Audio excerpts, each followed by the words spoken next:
Aujourd'hui dans Mythbusters, Charmant balai, n'est-ce pas? Adam et Jamie se déchaînent sur ce mythe. Si un câble tendu à l'extrême se rompt subitement, Il le transperce de part en part. il peut couper une personne en deux. J'adore entendre tout ce raffut à côté. De leur côté, Grant, Carrie et Tori font de la belle musique pour savoir si une poterie peut enregistrer des sons.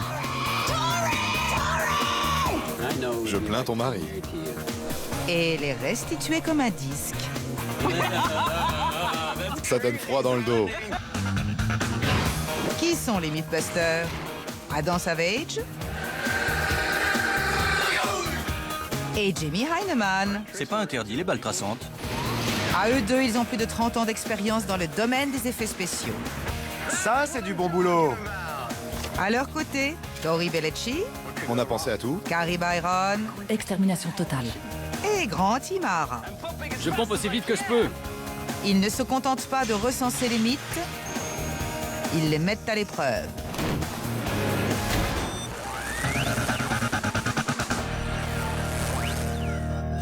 Un câble peut-il trancher une personne en deux? Je vais te mimer notre prochain mythe.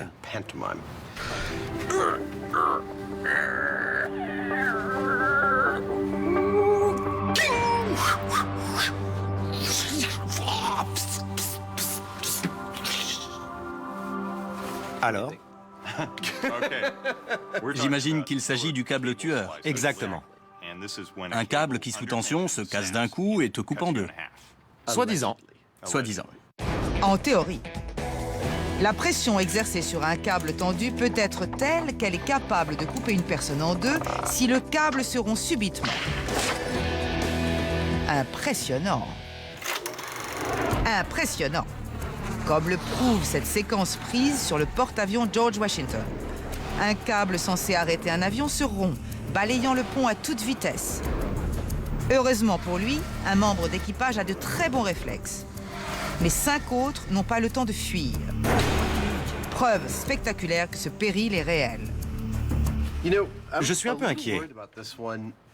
Je me demande comment on peut donner une direction précise au câble après sa rupture. C'est l'occasion de faire un essai. On va fabriquer un modèle réduit et voir comment on peut diriger le câble là où on veut. Ça nous permettra de déterminer où se trouve la zone dangereuse, autrement dit la zone meurtrière. Bien sûr. Pour ce test, Jamie visse des serre-joints de chaque côté d'une table. Il fixe un cordon de parachute entre les deux et le tend fortement. Adam prend des mesures et dessine un plan à échelle réduite. Ça représente environ 15 mètres sur 9 et le quadrillage est de 30 cm. Comme ça, je verrai où va le câble pour chaque test. Le rasoir est prêt. Bien aiguisé. Tu es prêt? On y va. Test numéro 1, sans obstacle. Le cordon suit directement la ligne centrale. Ça semble évident. La corde est tendue et quand on relâche la tension d'un côté, la corde n'a qu'une envie, rejoindre l'autre point d'ancrage. On croirait entendre un expert. Mais dans un mythe précédent, ils ont bien failli y rester en essayant d'arrêter une voiture de police avec un câble ancré à un point fixe et attaché à l'essieu arrière. Il faut la faire dévier. Absolument. Sinon, elle ne balaie pas la surface. Elle fait juste... Oui, puisque l'énergie va par là. Justement. Je voudrais m'assurer que le cordon décrit un arc régulier d'environ 2 à 3 mètres. Ensuite, j'installerai le gros câble. Je mettrai le cobaye en position, sachant que sous une tension donnée, le câble va le trancher. Le moment crucial approche. C'est parti.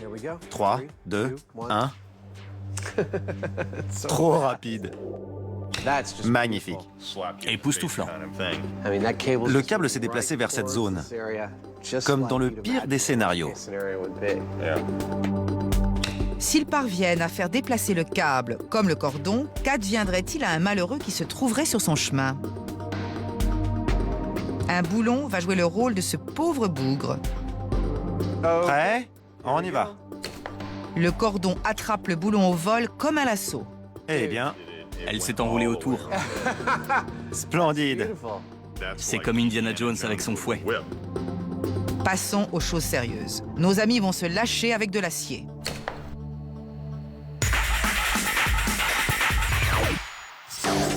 Un pot en terre peut-il jouer de la musique? On a eu connaissance de ce mythe sur Internet. Des chercheurs ont écouté des sons enregistrés par hasard sur des poteries anciennes. Un jour, dans un passé très lointain, quelqu'un fabriquait un pot sur son tour et un brin de paille ou autre frottait contre cette poterie en agissant comme un saphir. Et les voix, les rires, les vibrations environnantes se sont gravées par hasard dans la terre. C'est dingue, non? Selon une certaine théorie, un potier de l'Antiquité travaillait sur son tour alors qu'il y avait du bruit alentour.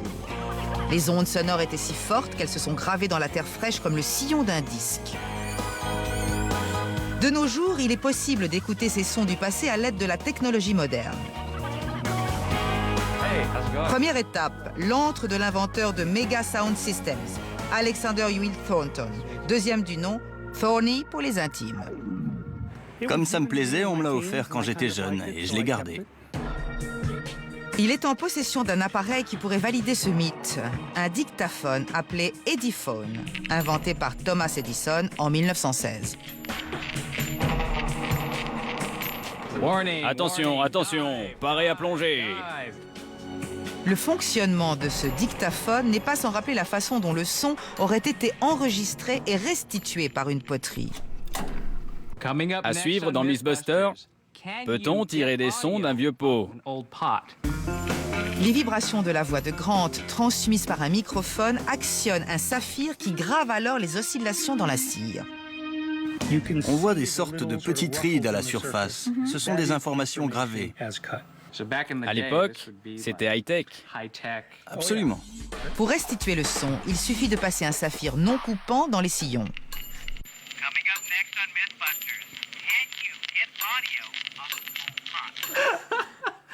Ça alors? Ça grave la voix. Génial. Devant tout le savoir de Thorny, Grant a une question brûlante. Je parle vraiment comme ça? Ouais. Là-dessus, oui. C'est pas vrai. Ça n'enregistre pas tous les graves. Alors on va recommencer.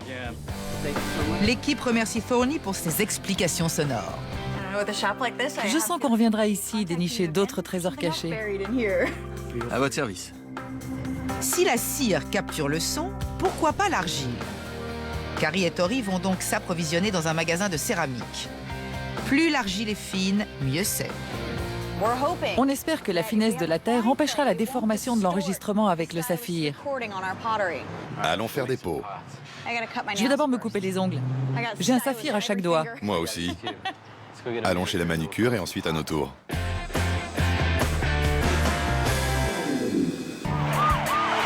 Nous vivons sous haute tension et les câbles, d'une utilité indéniable, sont incontournables. Mais s'ils se cassent, peuvent-ils nous couper en deux? Parfait scénario pour les Mythbusters. Il faut s'occuper de la sécurité avant de commencer à sectionner des câbles. On a besoin d'un espace clos à l'intérieur d'un bâtiment pour pouvoir contrôler l'opération, peut-être même de l'extérieur. Oui, ça va être très dangereux.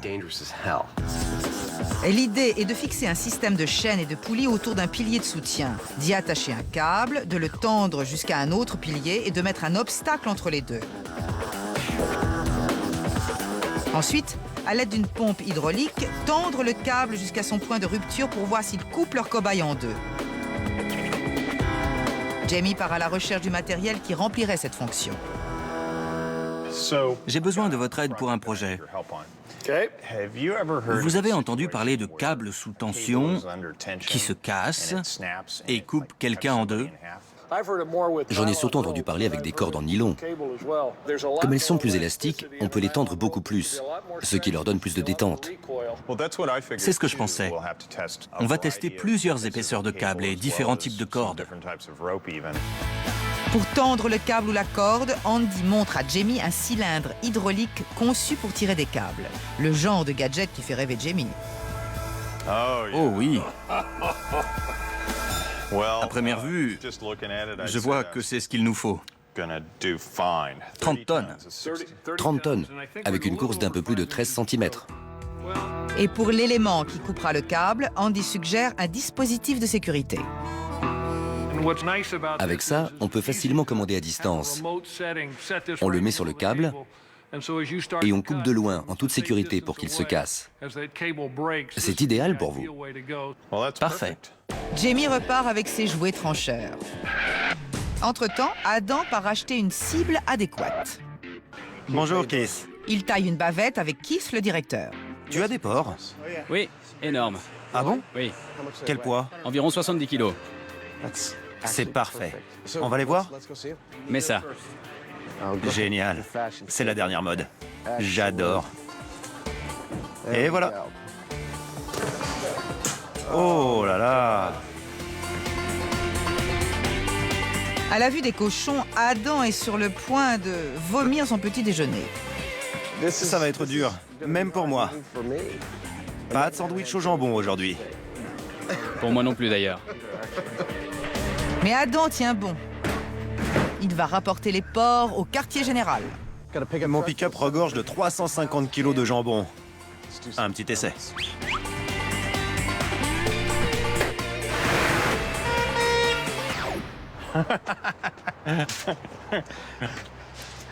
Tu as créé des bouchons avec ça. En voyant les cochons, les gens regardaient qui était au volant. Et en me voyant, c'était du genre « Encore un Mythbuster ». Avant de goûter au fouet, les cochons se rafraîchissent un peu.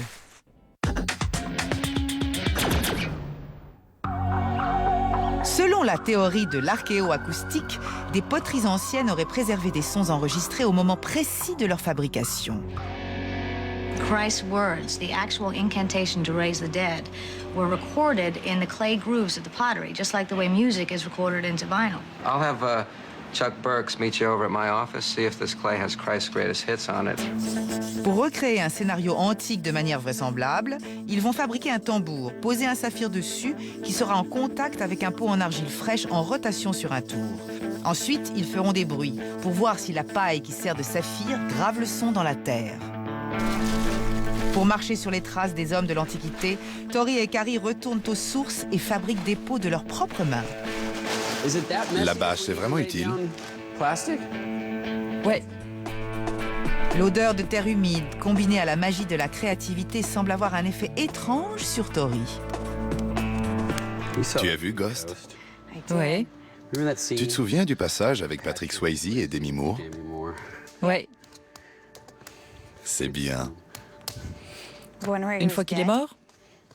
Non, ils étaient tous les deux vivants. Par chance, Carrie a l'habitude des artistes peu originaux. Tu as besoin d'aide? Dégage, Bellecci. C'est mal centré, tout est de travers. Carrie se rend vite compte que tourner même un simple pot n'est pas si facile. Il faudrait que ce soit centré. Mais ça l'est encore moins qu'avant. Ça va être le pire des pots. Non, ça a l'air bien. Et finalement, elle réussit enfin à retrouver son équilibre et celui du pot. Ses mains font l'amour avec la terre. Le résultat est un modèle de symétrie. Voilà, Joli. c'est amusant. Tu l'as dit, amusant. À présent, à Tori de prendre place devant le tour. Il passe directement au régime turbo. Il a le pied lourd. Ça ne va pas plus vite? C'est déjà trop. Non, c'est tout le contraire. Je vais le brancher sur un moteur. La clé, c'est d'aller lentement. Tu crois? C'est plus drôle quand ça va vite. Il ferait mieux de lâcher le champignon. C'est toi qui commandes, pas la terre. Sauf que c'est elle qui fait ce qu'elle veut. Le résultat de l'expression artistique passionnée de Tori n'est pas très impressionnant. C'est bien, ravissant. Jolie petite chose. Ne dites jamais ça à un garçon. Toutefois, Tori semble fier de lui. Très bien. Mon premier pot. Carrie met leurs œuvres d'art de côté et elle fabrique un tambour en découpant le haut d'un pot en terre et en le recouvrant d'une peau d'animal tendue. J'espère que le son le fera vibrer comme un tambour et que le saphir imprimera des zigzags sur mon pot. Test du tambour. Tori et Carrie sont prêts à enregistrer. C'est un sacré tambour. Je suis enchantée. Doit-on se méfier des câbles sous forte tension? Sur un porte-avions, le freinage des appareils se fait par câble. Cette séquence prise sur le porte-avions George Washington montre que les choses peuvent mal tourner. Mais un câble peut-il réellement couper une personne en deux? Pour tester ce mythe, Adam et Jamie déménagent dans un endroit où ils seront bien à leur aise. Accélère. Ça devrait leur convenir. Un ancien atelier sur une base militaire désaffectée. La structure métallique, ça t'intéresse? Oui. Ils ont hâte d'emménager. Ce crochet est parfait pour le cochon. Il y a des grosses poutres en acier pour ancrer nos câbles et tire-câbles. Une grille au sol pour souder nos bollards et suspendre nos ports au-dessus. Des tas de poutres, c'est parfait. Ils commencent par installer leur système de câbles. Tu es le fantôme de Noël du passé? Nos 2 points d'ancrage vont être ces gros piliers. On va mettre de grosses chaînes autour, bien fixer tout ce matériel pour avoir un point d'attache à toute épreuve. Toute l'expérience repose sur ces 2 pôles de traction. Dans les tests précédents, ils ont constaté que s'ils plaçaient un obstacle sur la trajectoire de la corde quand elle se détend, elle décrivait un arc tranchant parfait. Alors, ils soudent un gros bidon métallique au sol. Il faut ancrer quelque chose au sol pour que le câble se casse d'un côté et fasse comme on veut. Un coupe-cigare d'enfer. Maintenant, ils testent la puissance de leur objet tranchant. Un coupe-ongle. Les dents de la vie.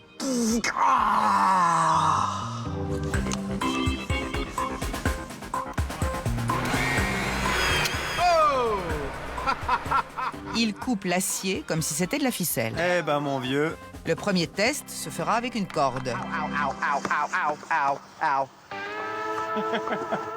Jamie fixe la corde sur leur installation. Puis ils la tendent. J'espère que ça ne l'a pas affaibli. Et la victime entre en scène. Et voilà notre premier cobaye. C'est horrible. Ce n'est plus le doux parfum de l'autre jour. Adam lui glisse quelques mots d'encouragement.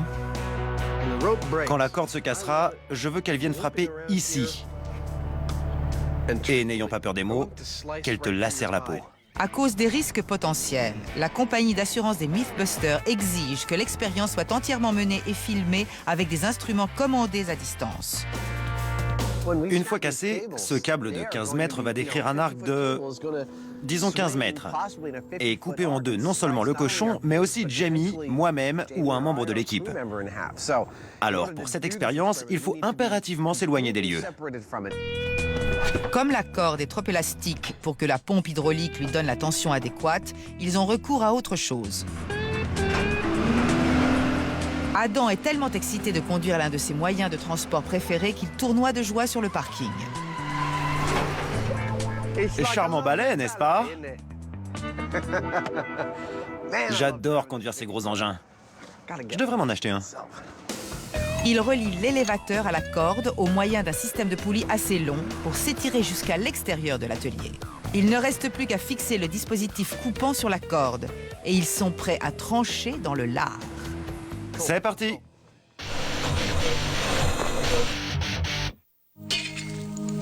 L'équipe remonte le temps. Elle déterre et dépoussière le mythe de l'archéoacoustique, selon lequel des poteries anciennes recèlent des sons du passé. Pour recréer un éventuel scénario archéoacoustique digne d'un atelier de potiers de Pompéi, Tori et Carrie mettent un pot récemment fabriqué et non cuit sur le tour et posent le tambour à proximité. Sur le tambour, ils placent le saphir, en l'occurrence une paille. Tori fait des essais de voix. Tu as vu comme ça vibre quand je fais ça? Le saphir étant opérationnel, le QG devient un studio d'enregistrement de l'Antiquité. Disque en terre.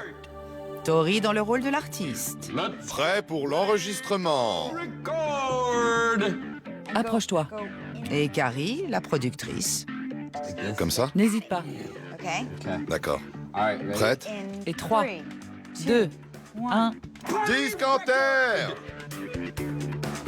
Il me semble voir des petites fréquences. Ils cherchent tout signe qui montrerait que la voix suave de Tori a laissé une empreinte. Là, regarde. Oui, je vois.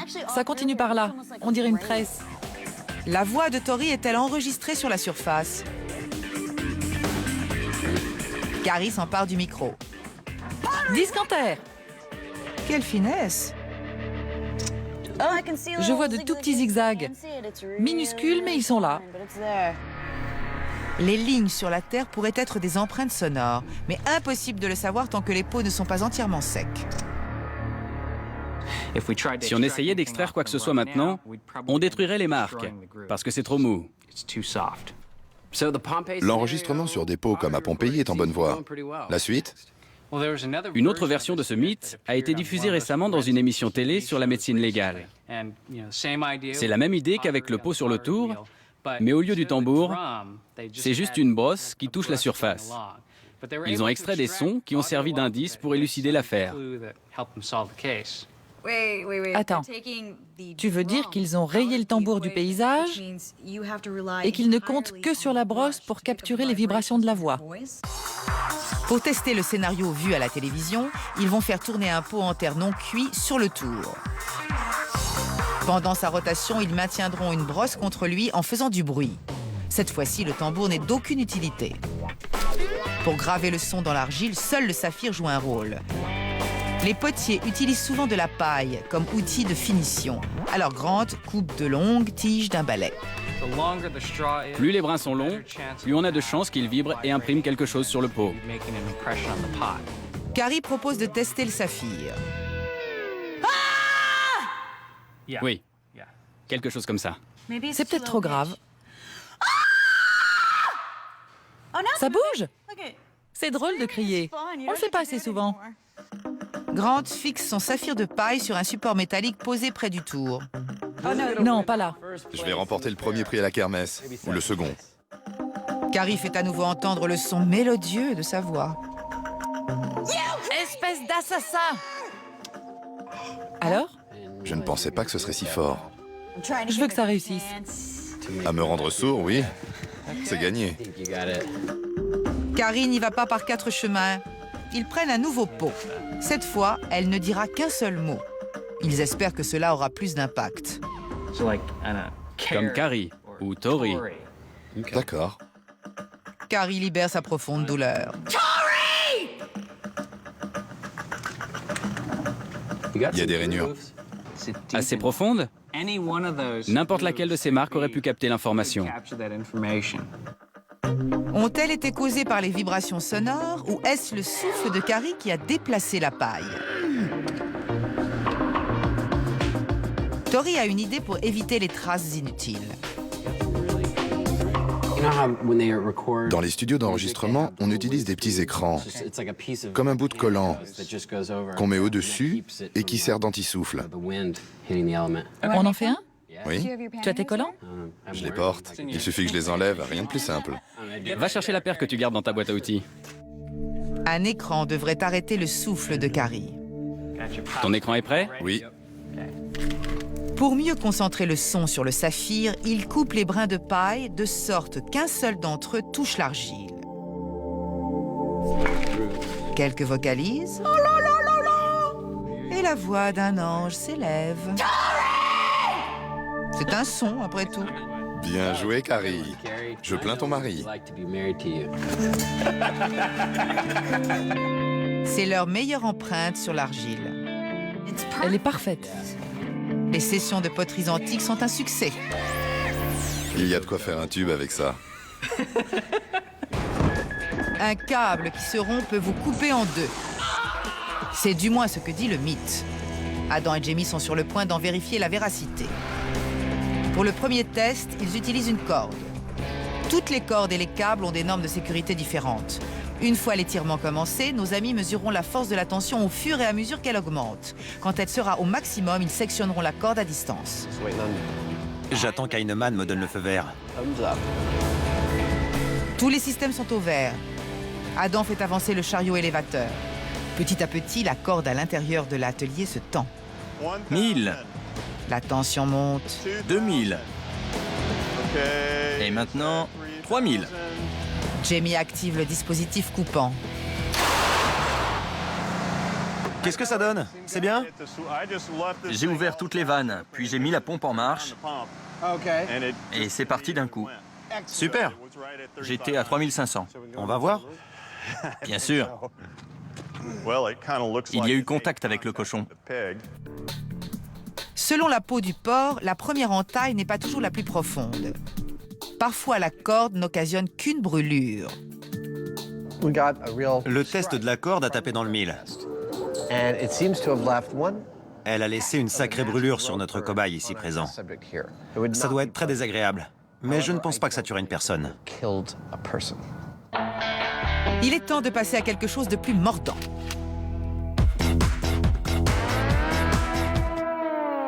Détendez-vous et laissez-vous bercer par l'archéoacoustique qui est censé enregistrer et reproduire des sons sur une poterie comme sur un vinyle. Inspiré par le dictaphone d'Edison qui enregistrait des voix sur des cylindres de cire, l'équipe a-t-elle réussi à graver des sons sur ces pots? Encore faut-il les entendre.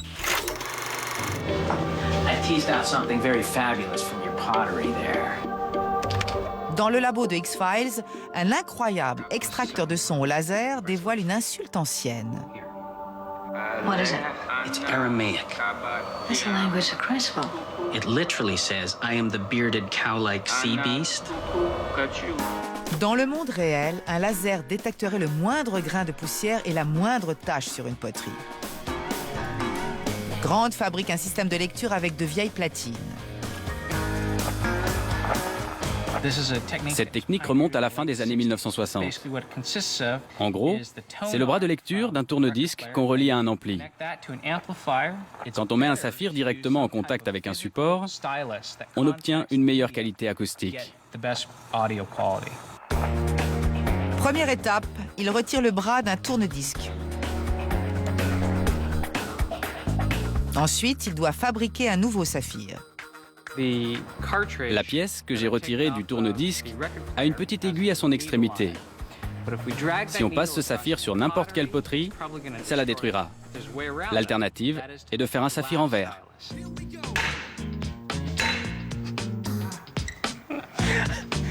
Ce verre doit être armé. Grant réussit enfin à casser le verre armé. Et il en fait fondre un morceau avec un chalumeau. On dirait un signe.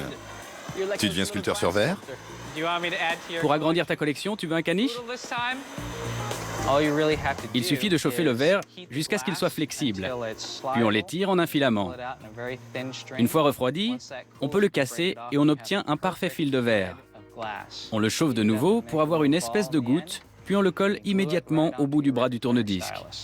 Après avoir fixé le saphir de verre sur le bras et l'avoir relié à un ampli, c'est le bruit de mes empreintes. ils sont prêts à faire tourner des pots. Ça roule. Maintenant, il nous faut des pots qui parlent. Le mythe que nous testons, au cas où vous n'auriez pas été attentif, est le suivant. Un câble qui subit une tension extrême peut-il se rompre? Et si c'est le cas, en agissant comme un fouet, peut-il vous couper en deux? Dans leur premier test, Adam et Jamie ont sectionné une corde qui a frappé un cochon mort. Elle l'a heurté de plein fouet, mais n'a causé qu'une vilaine brûlure. En revanche, un câble en acier est bien plus robuste. À mon avis, ça devrait le faire. Je veux voir des chairs lacérées par un câble. Les câbles se présentent sous divers diamètres et résistances. Pour le premier test, il commence par la finesse. Une surface d'impact moindre produit-elle un plus grand effet coupant? On va faire le test avec un câble de 9,5 mm. Ce genre de filin est utilisé pour ancrer des relais radio ou pour certaines opérations de treuillage. Comme un câble ne s'étire ni ne se rétracte autant qu'une corde, ils essaient d'augmenter le facteur fouet avec des longueurs de 42 mètres et une action conjuguée pour le tendre. On utilise le bras de l'élévateur pour supprimer tout relâchement et même augmenter la tension d'une façon non négligeable. Quand le câble atteindra une tension assez élevée, on le tendra au maximum avec la pompe. Après, on le sectionnera. Tout le monde quitte le bâtiment, à l'exception de Adam.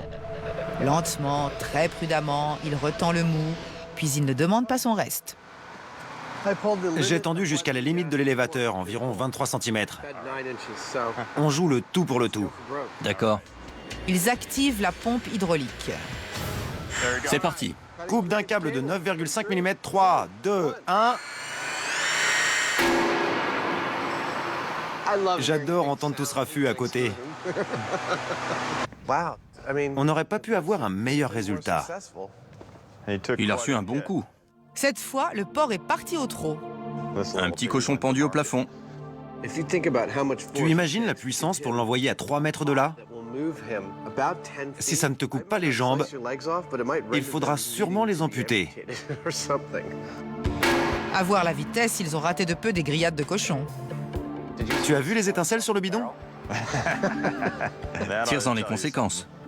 On ne pourra pas nous reprocher de ne pas y avoir mis toute l'attention et la frappe nécessaire. Le choc a été violent. Ça stoppera le cœur. Il n'en reste pas moins que le câble n'a pas tranché. C'était idéal pour le couper en deux, mais ça ne l'a pas fait. Pour ma part, ce genre de câble est exclu. Il faut passer à la taille supérieure. D'accord. Parfois, plus gros égale meilleur. Alors nos amis déroulent un câble plus épais avec un point de rupture à 18 tonnes. C'est un énorme câble super épais. Nous allons voir s'il a assez d'énergie pour faire ce que nous désirons. Arrête! Jamie fixe le méga câble à la pompe. Je ne voudrais pas être à côté quand ça va lâcher. Il est d'un autre acabit. La pompe hydraulique exerce une pression de 13 tonnes 6 sur le câble. Il est temps de libérer le fauve. Tu es prêt? Coupe d'un câble de 13,3 mm. 3, 2, 1...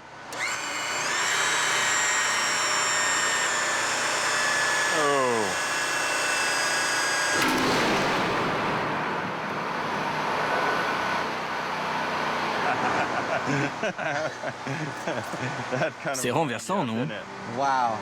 Ils vont inspecter les dégâts à l'intérieur. Le cochon est entier, mais il a été projeté plus loin. Bien plus loin. Le cochon a reçu un choc effroyable, mais il est toujours en un seul morceau. C'est tellement... Il a pris un bon coup. brutal. Je ne pense pas qu'un autre essai donne de meilleurs résultats. Non.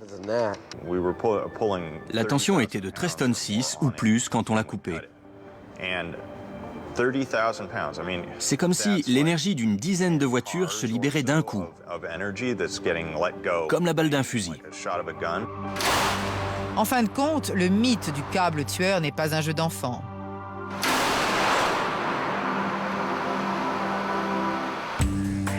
Au QG, l'équipe explore une théorie enfouie dans les sables depuis la nuit des temps. Des poteries anciennes recèleraient des sons du passé. Espèce d'assassin! Grant, Carrie et Tori pensent avoir gravé des sons sur des pots. Maintenant, ils tentent de les écouter. Une expérience scientifique majeure parle en faveur de ce mythe. Oui. En 1969, l'Institut d'ingénierie électrique et électronique, dont je suis membre, a publié une lettre qui affirmait qu'il était possible d'enregistrer et d'écouter les sons d'un tour de potier sur un pot. Pour l'écoute, ils placent le pot, maintenant cuit, sur un tour et le font tourner comme un disque sur une platine. Ils posent le saphir en verre de Grant dans un sillon. Et ils sont tout oui. La vitesse a besoin d'un petit réglage. Mais heureusement, le pot n'est pas cassé. Bien. Vous êtes prêts? Pendant la rotation du pot, ils entendent clairement le crissement du saphir sur la surface de la Terre. Mais rien d'autre. Va par là. Il y a un sillon plus profond. Grant explore un autre sillon sur le pot. Quoi? Ça donne froid dans le dos. C'est quoi cette voix? Quand Grant a posé le saphir en verre sur le pot, on a entendu comme une voix fantomatique. J'entends quelque chose. Oui, une voix étrange d'outre-tombe. En réduisant la vitesse, ils espèrent entendre le whoop plus clairement.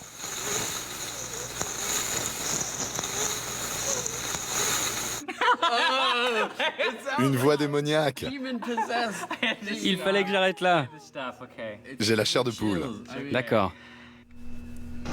Sont-ce les mots discanthères ou bien leur imagination est-elle plus fertile qu'à l'ordinaire? Il y a bien quelque chose. Oui, ce ne sont pas que des interférences. Mettant leur pot façon Pompéi de côté, ils testent celui qu'ils ont gravé avec une brosse et sans tambour, comme dans l'émission de télévision. Ils placent à nouveau le saphir dans un sillon et écoutent attentivement. Difficile de distinguer les sons des interférences. À un moment donné, j'entends un E. Mais c'est très faible. C'est peut-être dans mon imagination. Le E n'est pas grand-chose, mais ça leur donne espoir. On entendait nettement des sons répétitifs, et ce n'étaient pas des interférences. À mon avis, ce n'est pas la meilleure méthode d'enregistrement, mais elle est plausible. Le rêve de notre super groupe d'atteindre le firmament grâce à la céramique semble être réduit à néant. Ça disait Armageddon est dans 3 jours. Attends le week-end. Avant d'abandonner, ils se rendent dans un studio d'acoustique pour avoir un avis professionnel. On a l'air d'agents secrets. Avec un peu de chance, ils vont faire comme à la télé et éliminer tous les bruits de fond pour garder les mots perceptibles sur cette bande. Voici Albert, le Superman du son. Avez-vous un système laser qui aurait un effet Doppler sur notre poterie pour en extraire les sons? Je n'ai pas de système laser, mais du très beau matériel de restauration. Je vais déchiffrer ce qu'il y a sur cette bande. Albert conduit l'équipe dans son studio high-tech. Grant est aux commandes. Numéro 1, cap sur Starbase, 217, paré pour le départ. Quoi? Vous faites comme ça chez vous? Oui, ça fait partie de mon histoire. Albert passe une piste du pot façon Pompéi, que l'équipe considère comme ayant la meilleure empreinte sonore. Je vais essayer d'augmenter le son, d'atténuer les bruits. Il filtre tout bruit sec, tout craquement. On entend déjà la différence. Il n'y a plus d'interférence. Maintenant, je baisse. Et c'est mieux. Je repasse le son. Qu'en pensez-vous? C'est un crissement à la surface du pot. Le son est si net qu'il en scintille. Oh là là, c'est génial. Notre pot a peut-être quelque chose. Le trio est plein d'espoir. Mais Albert pourra-t-il extraire des mots compréhensibles qui nous permettraient de partager l'allégresse générale? J'avais beaucoup d'espoir, car on avait quelque chose qui ressemblait à un signal sonore sur notre pot. Et ils sont tout oui. J'entends quelque chose, mais il y a tant d'autres bruits. Non, pas de discanthère. Des quicks inexpliqués, oui. Une voix humaine reconnaissable, non. La meilleure chose qu'on a, c'est un quick. Ce n'est pas discanthère, juste quick. Leur discanthère ne sera jamais au hit parade de l'archéo-acoustique. Désolé les enfants, c'est comme ça. Alors tout ce qu'on voit à la télé n'est pas vrai. J'en ai bien peur. Que pense Albert de ce mythe? On peut enregistrer pratiquement tout sur un support assez dur pour garder une empreinte. Pas du beurre, mais du plastique ou de la cire. Mais si ce n'est pas fait intentionnellement, on n'aura que du bruit. Comme moyen d'enregistrement, l'argile ne semble pas faire l'affaire. À votre avis? Pas d'enregistrement. En tant que Français et ingénieur du son? Pas possible. Pas possible. Pas possible. L'archéoacoustique est un fiasco. Mythe bidon.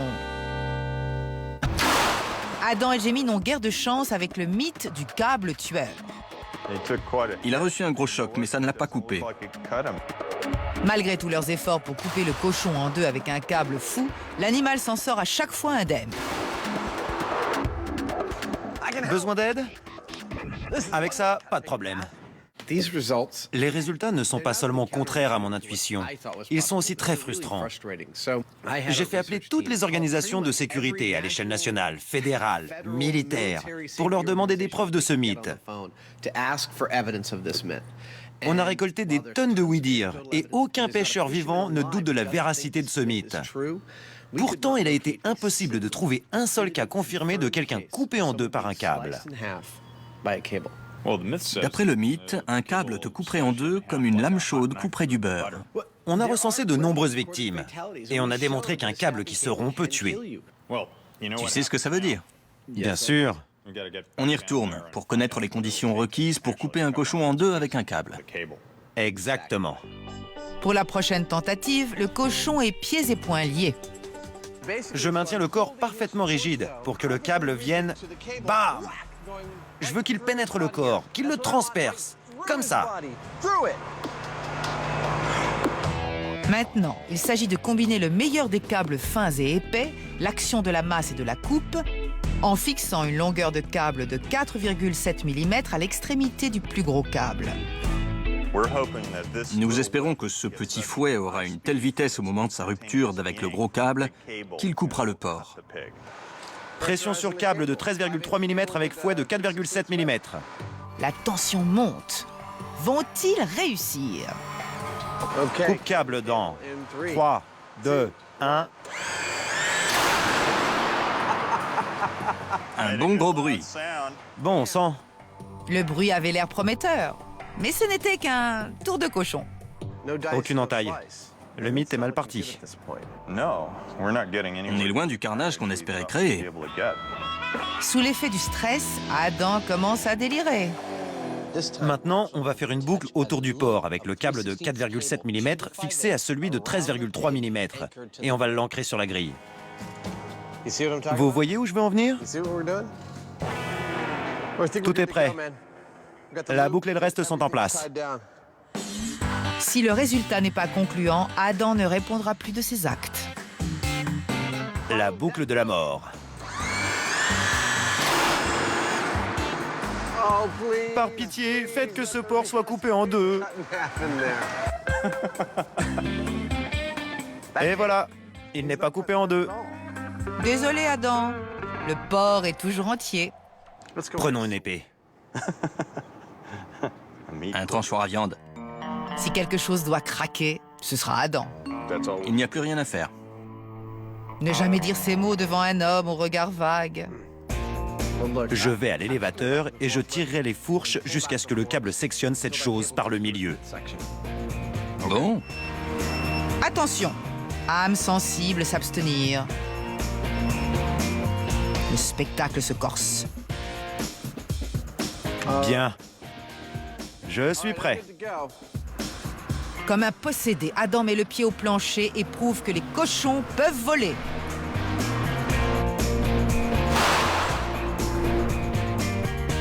Et voilà le travail.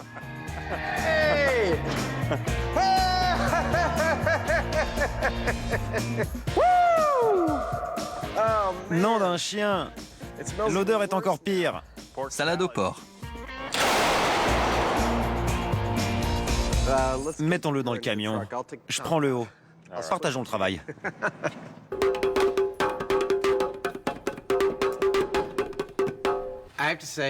On nous demande souvent si on a été surpris par des résultats. C'est l'expérience la plus bizarre qui me soit arrivée. Au début du test, je croyais dur comme fer qu'on allait trancher un cochon avec un de ces câbles sous tension, avec une force de 9 à 14 tonnes. Ça ne faisait aucun doute. Mais à mi-chemin, en voyant ce qui se passait, je me suis dit que c'était impossible. Et c'est le cas. Ça te tuera, mais ça ne te coupera pas en deux. Incroyable. Bidon. Complètement bidon. Le cochon a volé en éclats en emportant le mythe avec lui. Il est vraiment bidon. Peut-on tomber d'un quai à cause